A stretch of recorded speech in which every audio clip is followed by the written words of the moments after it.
see our slides? Okay, very good. Thank you. Yes. Don't distract them.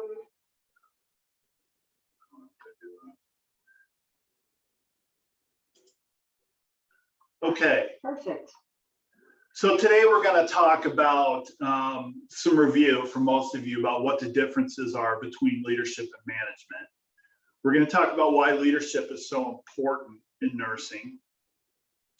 We're going to talk about the current challenges of leading in healthcare, and we're going to discuss some of the competencies required for the nurse leader. And this is going to include both authentic leadership, which is a style of leadership that is really gaining a lot of ground in the both in practice and in the literature.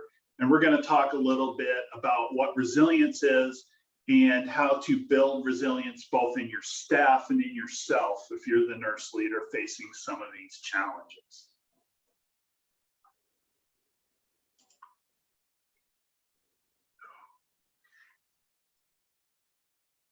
Oh my gosh.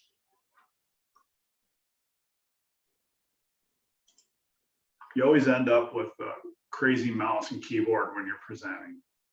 Okay, so what's leadership? We're going to talk about what's the difference between leadership and management. So what is management? What is leadership? Are managers leaders and are leaders managers? That's a leading question. We certainly hope that managers are leaders, and some leaders are going to be forced to be managers, and that's part of their role. So that's a little spoiler alert for you there. So the definition of management. Can he get those people in the I don't.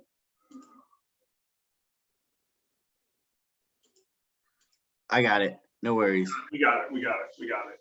All right, so the definition of management. Management is integrating resources through activities of planning, organizing, coordinating, directing, and controlling to accomplish goals. And this comes from a nursing textbook.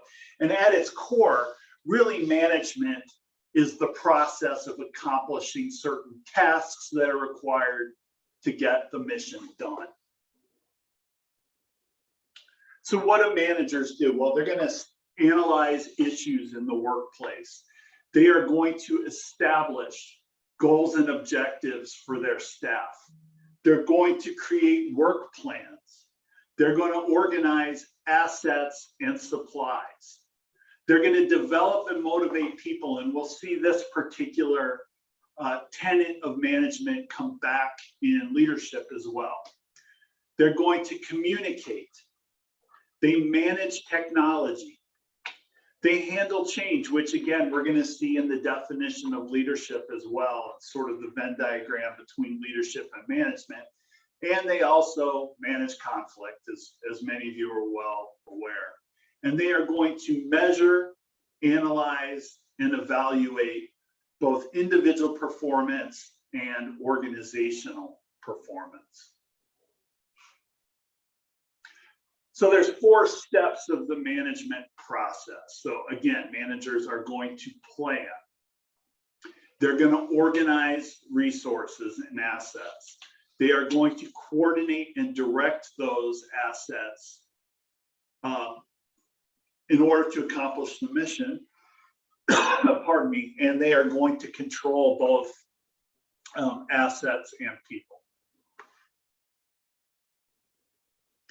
So leadership, on the other hand, has a different definition. So DAFT here, which is a very generic leadership textbook, it's an excellent textbook. DAFT says that leadership is an influence of relationship among leaders and followers who intend real changes and outcomes that reflect their shared purposes. So leadership requires followers and a relationship with those followers. Huber, which is again a nursing textbook, says it's the process of influencing people to achieve goals. So leaders are going to influence people. Leaders are going to create a vision. and they are going to empower their followers to enact that vision. They are going to teach, coach, mentor, and motivate. So true leaders are going to develop employees and followers. They're going to invest in them. Leaders are going to develop people and teams. And the idea here is that if the people are properly led, then the work is indeed going to follow. Managers use tools at their disposal to complete tasks. So they're going to focus on achieving defined results. And they look at people as a resource and a tool to get the job done. So they're not as likely to be people who are pure managers, are not as likely to be engaged in the mentoring and motivating.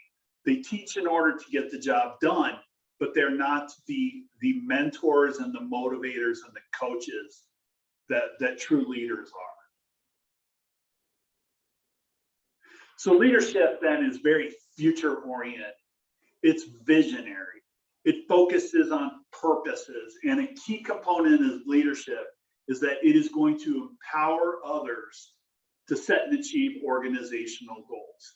So leaders are going to create the vision, but they are going to let their followers have a say in how to achieve those organizational goals, and that's very important.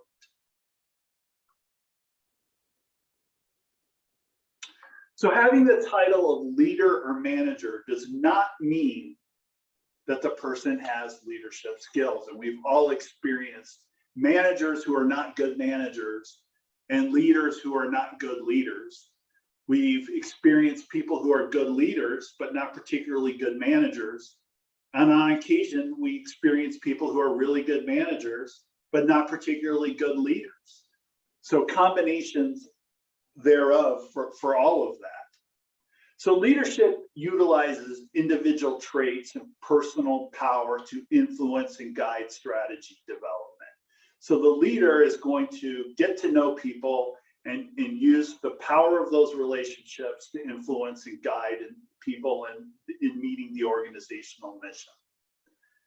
So it begs the question, can people be leaders who aren't given authority over employees? And certainly we think that they can be. Joan and I think that they can be, and I think that the literature supports that. And I think that our personal experiences support that. So if you think of, for example, you may have a staff nurse who is an excellent staff nurse, who is very grounded, who is the anchor of their shift, whom people can go to help problem solve, to seek advice, to be coached and mentored, and they might not be the charge nurse or the manager in that particular unit. So certainly there are people who can be great leaders who don't have authority over other employees.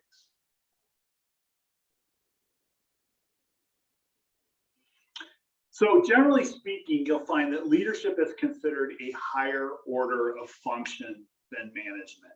It's more difficult, and it's hard to do well. Now, sometimes leaders must encompass management, particularly if that's what your role is. So if you're a nurse manager, a section supervisor, a chief nursing officer, certainly there's components of management that are in that, and your job will require management. So we would say that leadership is a role and that managing is a job title. And hopefully, as I've said, our great managers, our nurse managers, hopefully they're great leaders as well. So just a few more distinctions. Managers are going to administer, whereas leaders are going to innovate. Managers are going to maintain, and leaders are going to develop their employees and their team. Managers are going to focus on systems and structure, accomplishing tasks, meeting goals. Leaders are going to focus on people. Managers ask how and when, whereas the leader is going to ask why. Manager has an eye on the bottom line, whereas the leader has the eye on the horizon and managers accept the status quo, whereas leader challenges it. So leaders build trust. And we would say that trust is the emotional glue that binds leaders and employees together and is a measure of the legitimacy of leadership. So trust is foundational. Transparency is foundational to maintaining trust. Employee autonomy is imperative for maintaining trust and achieving goals. And that being insensitive to other people's beliefs or values, avoiding difficult issues, avoiding conflict, encouraging competition between winners and losers can break trust down. So Joan now is going to talk about some of the challenges that leaders face. Thank you, Rich. This is a tough time for leaders and for managers. And when I was thinking about talking about this environment at this time for leaders and managers, the title of A Time of Uncharted Territory came to mind.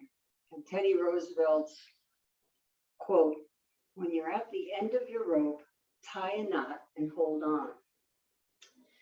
When I visit with my students and service colleagues, often that they will tell me that's what they're doing, is just holding on. This healthcare environment is unlike anything that they have experienced.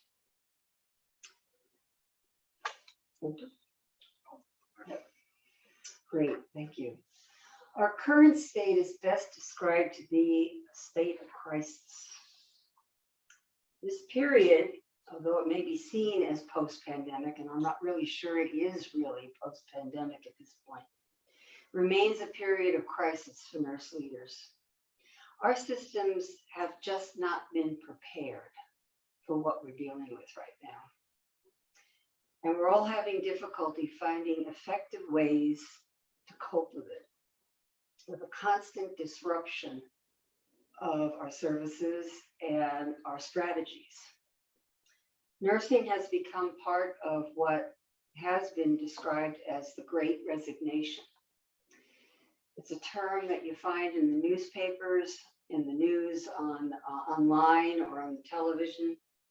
During these chaotic times, individuals are looking for new roles, something other than the bedside.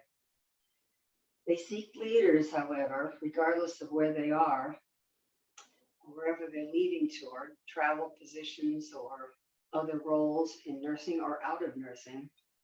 They are seeking leaders who remain calm, candid, thoughtful, and, believe it or not, optimistic during these difficult times. What I'll share with you first is some data. This is from the American Nurses Foundation survey of nearly 12,000 respondents.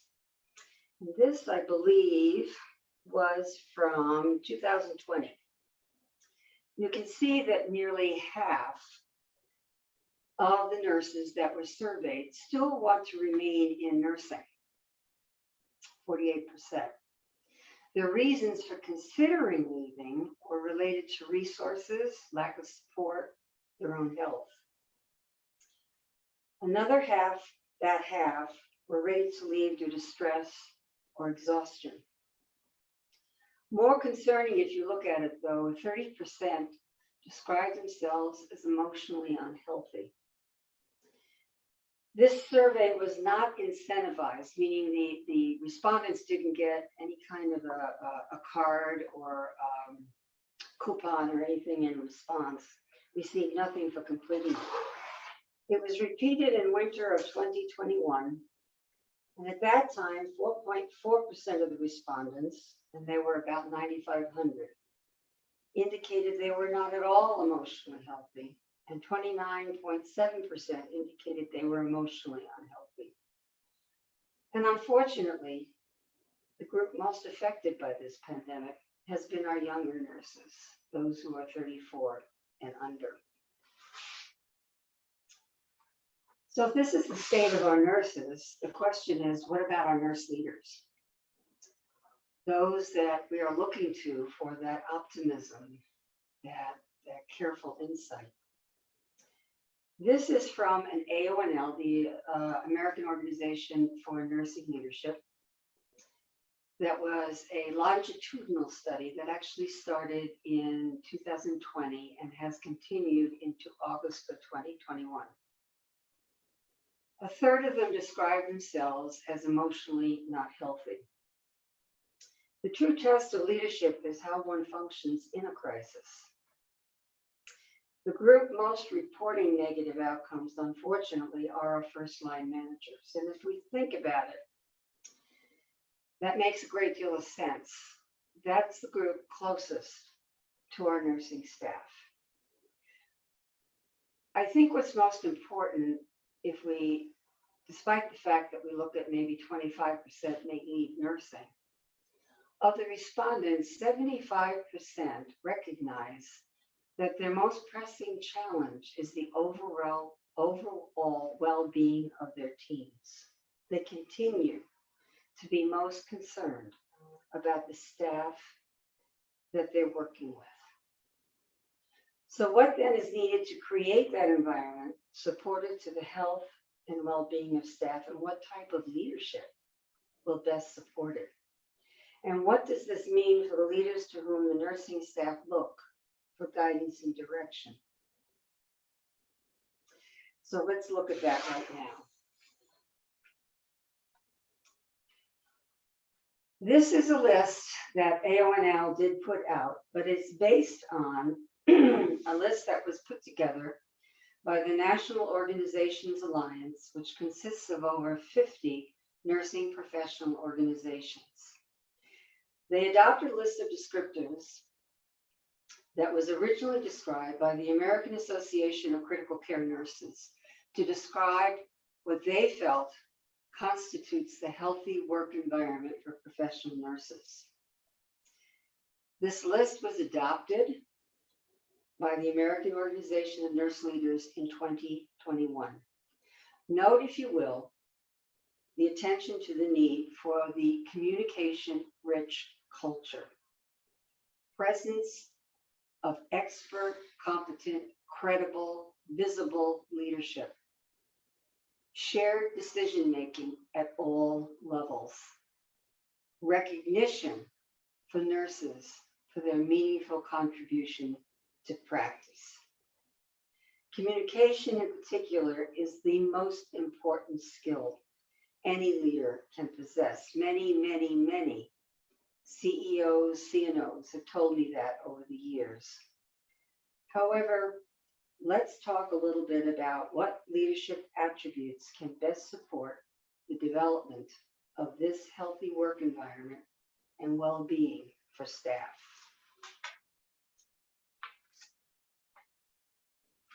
Next. I would propose, at least from my reading, there are a variety of leadership styles out there.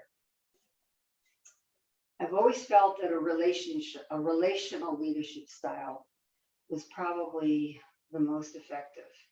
The one that I really latched onto, though, is the relational leadership style that I found in the literature called the authentic leadership style. It's not new. The earliest references I found were from the early 2000s. It's characterized by personal integrity, transparency, shared decision-making, and caring. The definition from, I'm going to say this gentleman's name correctly, Abioli. It almost sounds like ravioli.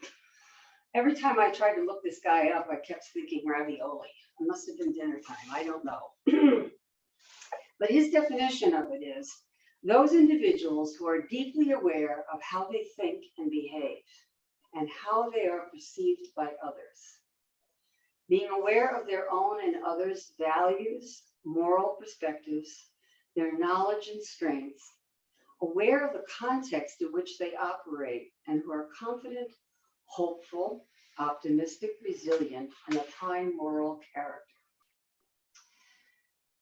One such leadership style is that of the authentic leader. Authentic leaders develop a sense of self-awareness of their own and of others.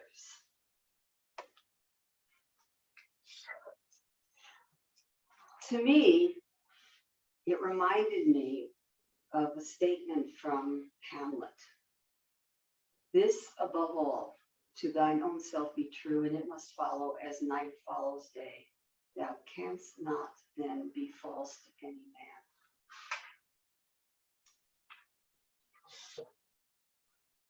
How do authentic leaders create healthy work environments?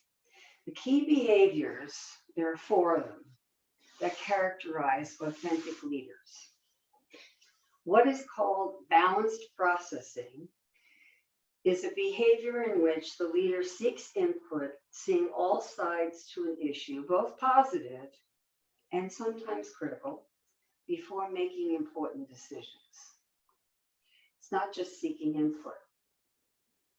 It's also seeing things perhaps that they don't want to see before making important decisions.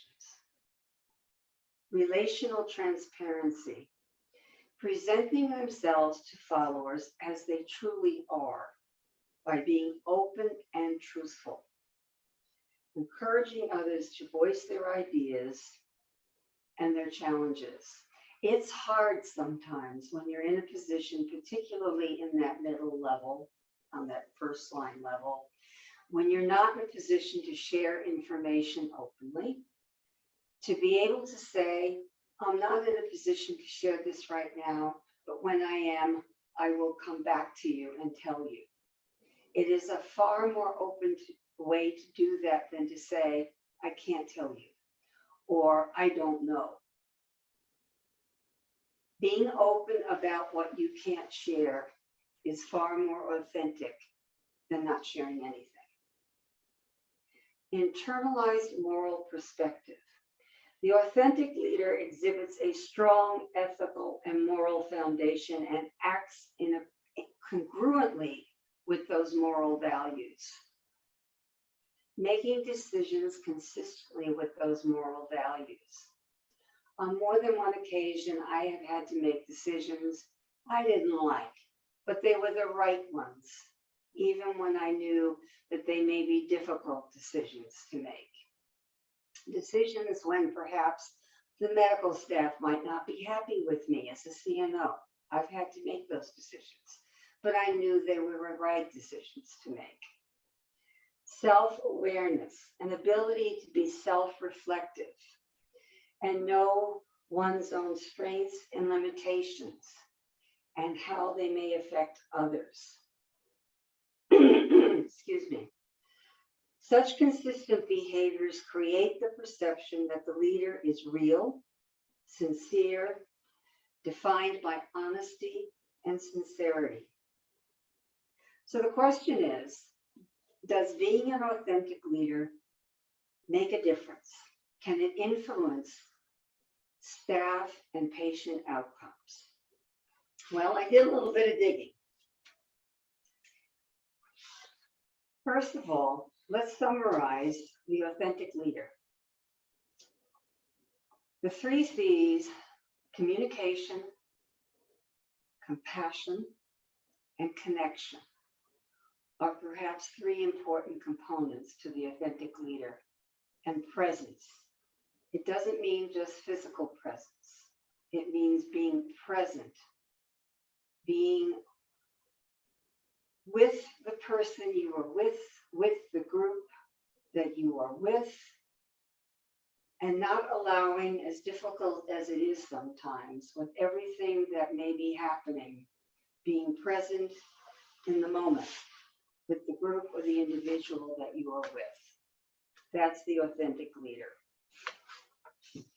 So let's look at some of the outcomes. As far back as 2013, Wong, and I'm not even going to try that last name, found authentic leadership was significantly associated with decreased adverse patient outcomes, with trust in the manager and the areas of work life. Enhanced new graduate nurses job satisfaction was found in 2016. And as recently as 2020, we found a reduction in nurse burnout with a healthy work environment and authentic nurse leadership.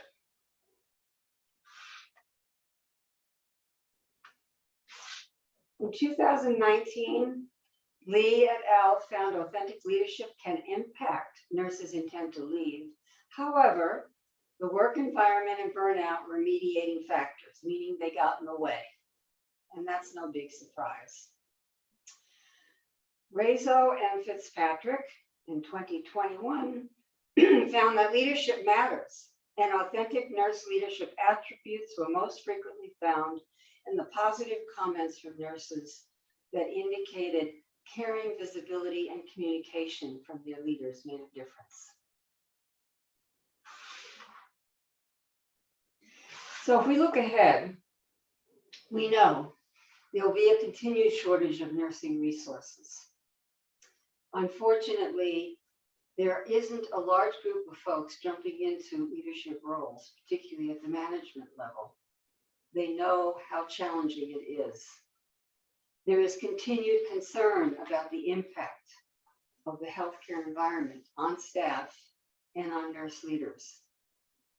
And the reality is, authenticity in leadership requires energy of and from the self and from the nurse leader.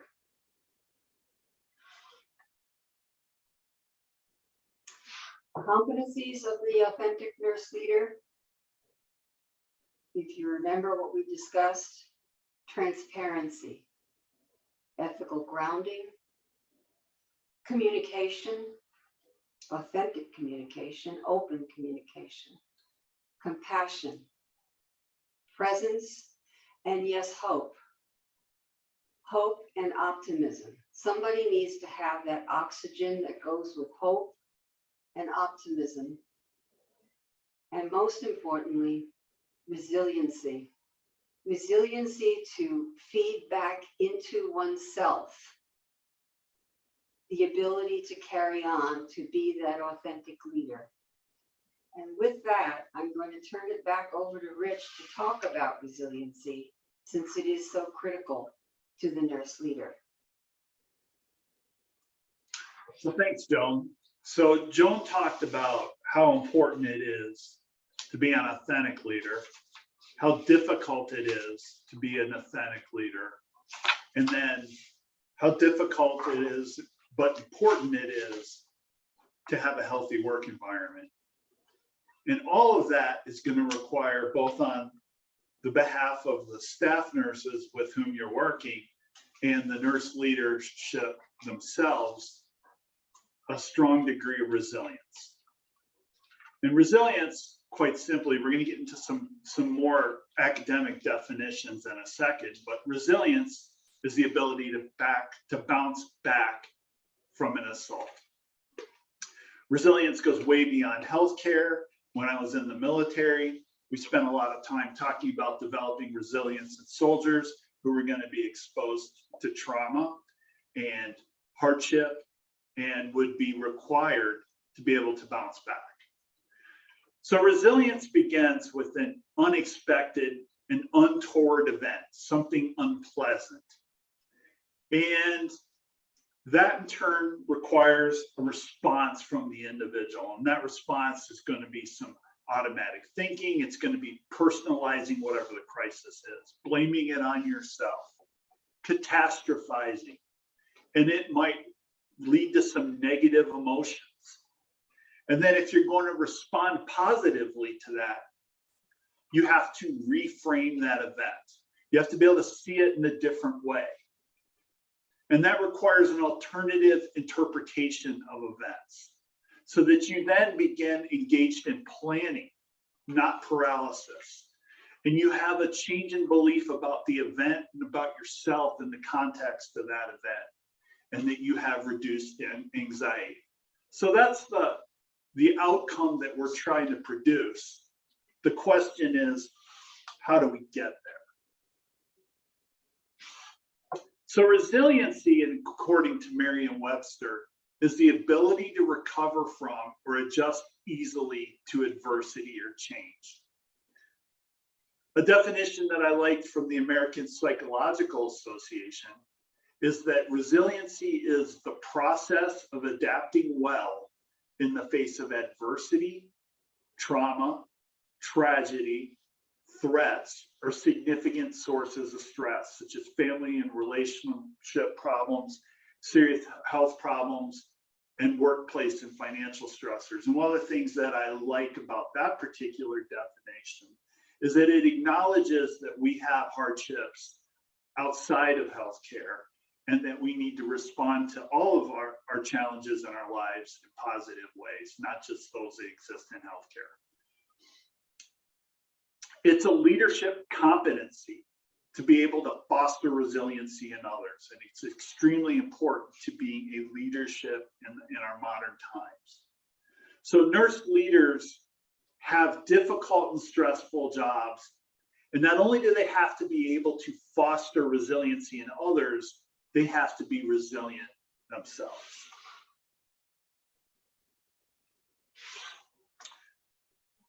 So this is a qualitative study that was performed in 2018. And these particular researchers looked for ways that nurse leaders actually promoted resiliency in their staffs.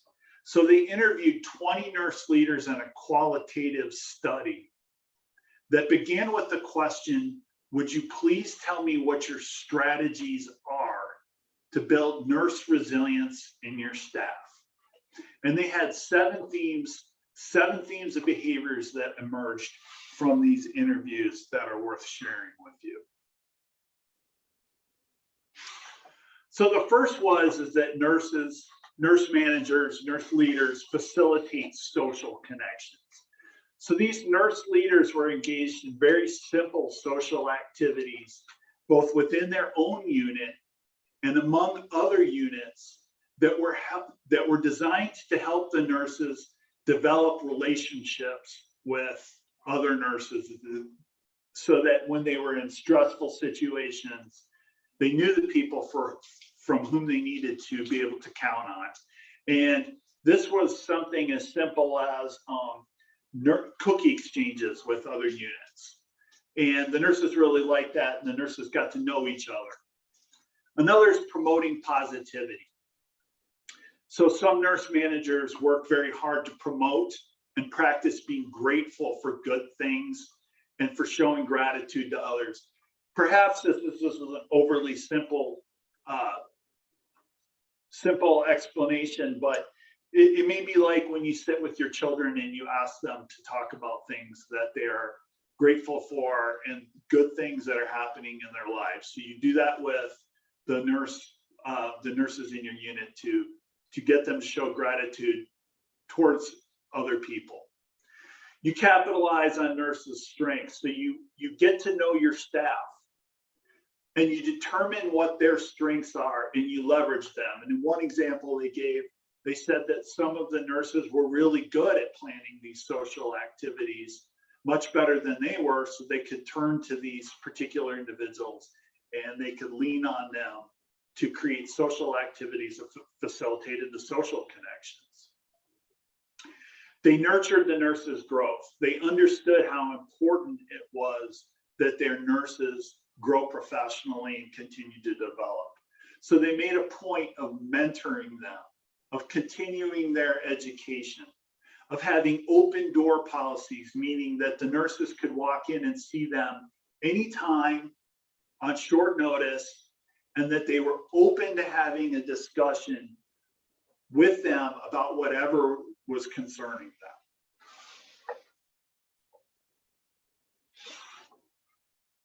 They encouraged nurses' self-care. And this is perhaps one of the biggest things that we can do with staff nurses. So be kind to yourself and others, and then use positive adaptive behaviors, not negative adaptive behaviors, to deal with your levels of stress.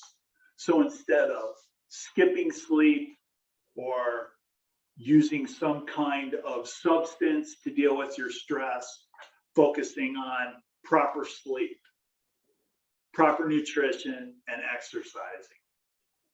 And then fostering mindfulness. So engaging in mindfulness activities. And examples of this might include journaling, meditation, deep breathing when you're in a stressful situation, or really a combination of all of them. And then another example of a behavior that they could use was to convey altruism. So to share that the nurses care about each other and to recognize nurses for the difficult things that they do.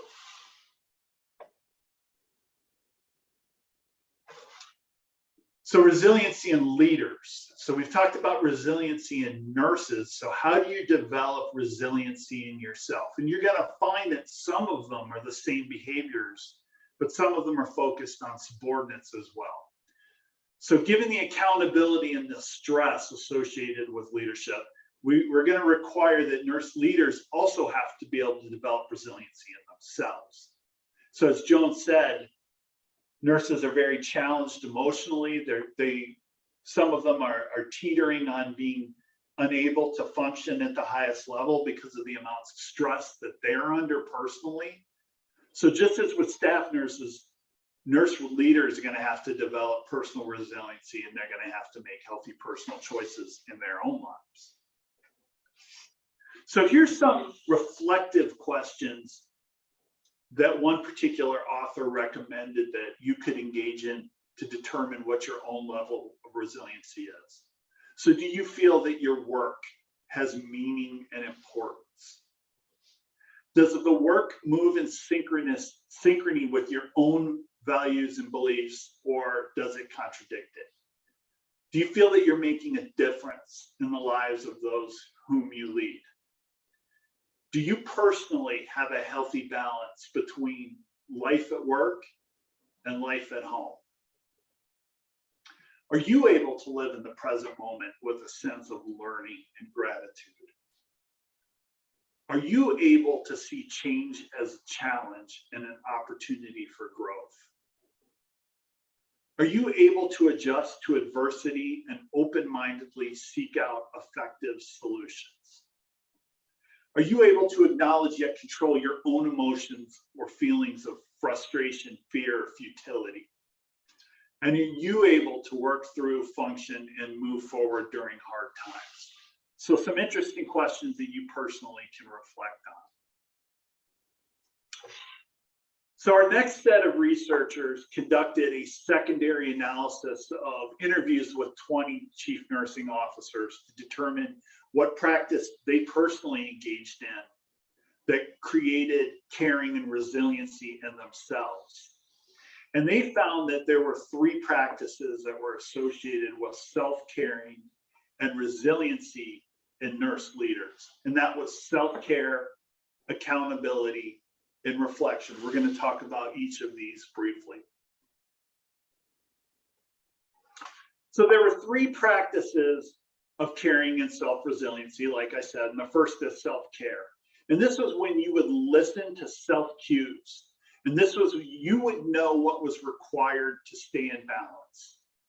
What kind of healthy living that you're required, of knowing when it was time to put work down and to rest and be able to manage your emotions. They found that these chief nursing officers developed and maintained supportive personal relationships. So that included the support of peers to whom they could go and discuss some of the challenges that they were facing. And these individuals were good at establishing boundaries and maintaining that life-work balance that we're also desperately seeking.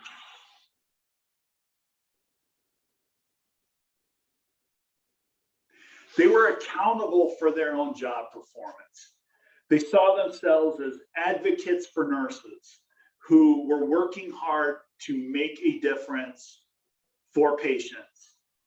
They set priorities for their work, and they were decisive. And they remembered how your work improves the lives of the patients and the staff. So that when things got difficult, they reflected on the fact that their work had meaning because it was improving the lives of patients, their families, and their staffs. And finally, they were reflective. They could figure out what works well, and they could learn from their mistakes. They were humble, and they saw the complexity in people. They understood that people are complex, and it's not easy to make change and to make positive change, and they find meaning in very challenging solutions, even if it was just to learn from mistakes that they had made. So Joan and I would like to thank you for coming tonight. That concludes our portion of the discussion for this evening. And certainly in the time that's remaining, we would be happy to thank you for coming and entertain any questions that you would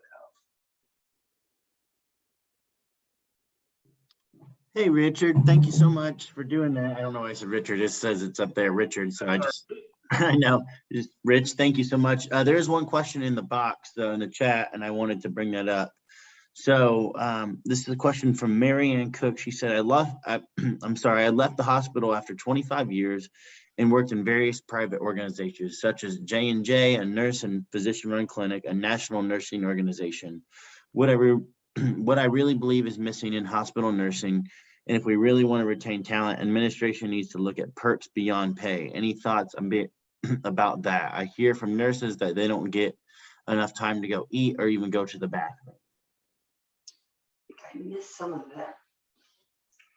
He was talking about like incentives, recognition, Incentives and recognition. perks. Well, I'll start with this. I think that one of the reasons why we're having so much problems right now, particularly with travel nursing, is that for so many years, staff nurses in particular have been treated as a commodity. You know, at the beginning of COVID, it was very convenient to furlough people, to make them take their vacation time, to make them take unpaid leave, so that when opportunities arose from for travel nurses and to be able to do the same work for a lot more money, I don't think that staff nurses felt obligations to their employers. So I felt like that employers and hospital systems could have done a much better job of making nurses feel valuable, making them feel like a part of the team, and not putting them in the situation where the nurses just feel like they're hourly employees who can be dismissed when it's ever convenient, because I think to some degree that the nurses learn, or the organizations learn their lesson about not being able to create relationships with their workforce where the workforce felt engaged and part of the group. So I don't know if that answers your question, but I certainly agree that it's an issue that nurses don't feel a valued part of the team, so that when given the opportunity to go somewhere else, they will do so readily. I just came back a couple of weeks ago from national meeting for FAONL.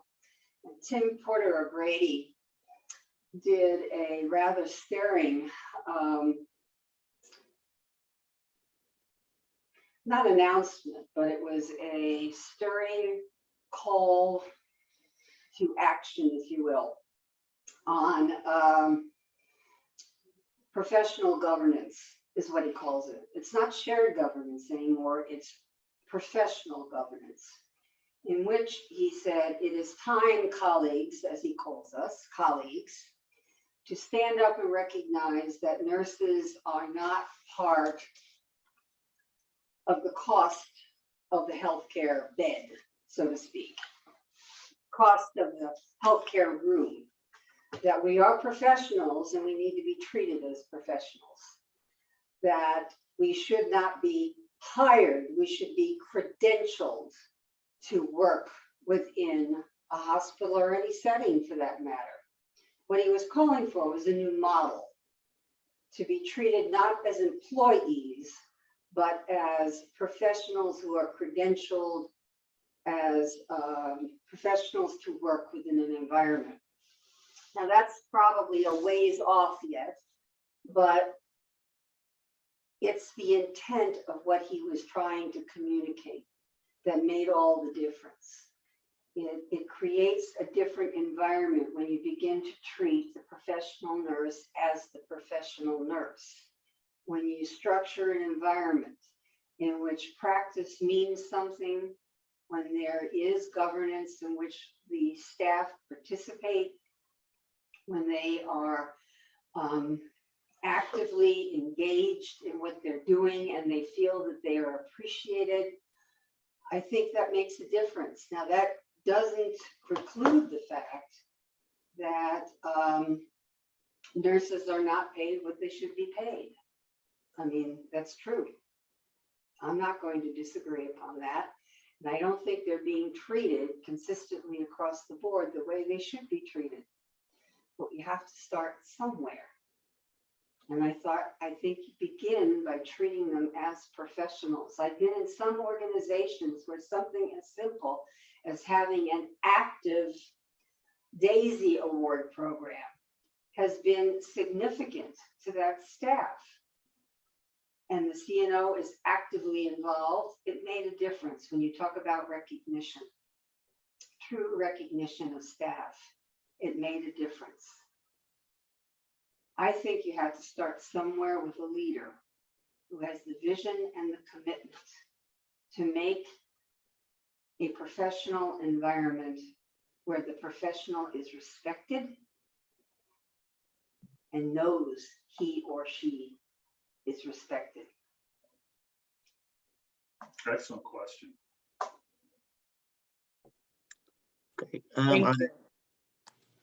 Yes, absolutely great question. Are there other questions as well?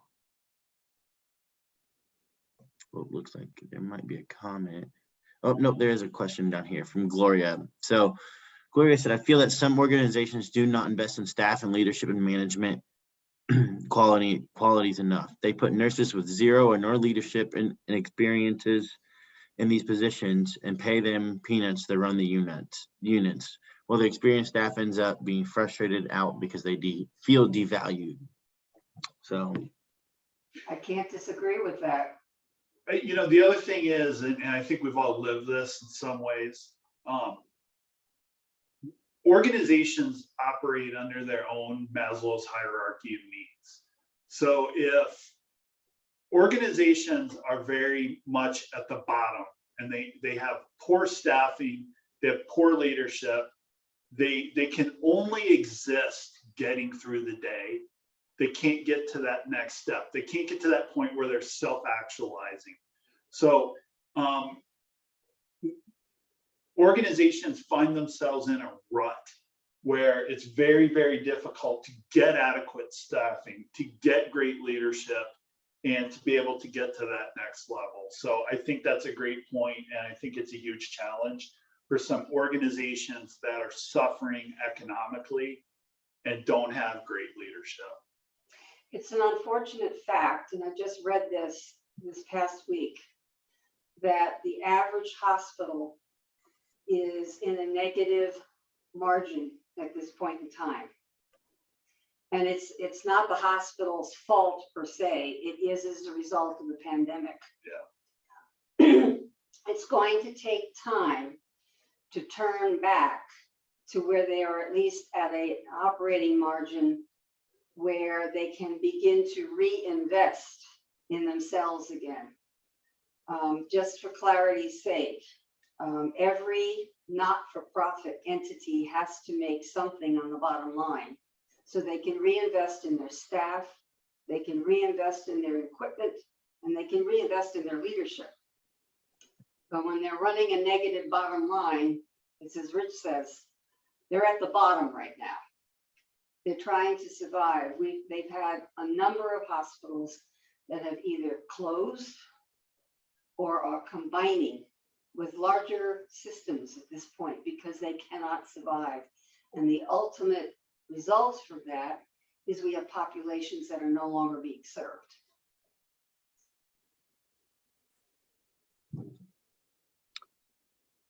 Any other questions? Well, thank you all for coming. And again, thanks for supporting our college. Thanks for being great alumni, and thanks for supporting the foundation. And we really appreciate it. We thank you for spending some time with us. Joan and I were talking about what an awkward time 5:30 is. It's right before dinner or right after dinner, or dogs need to get walked. So thank you for spending time with us, and we really appreciate it. You're very welcome.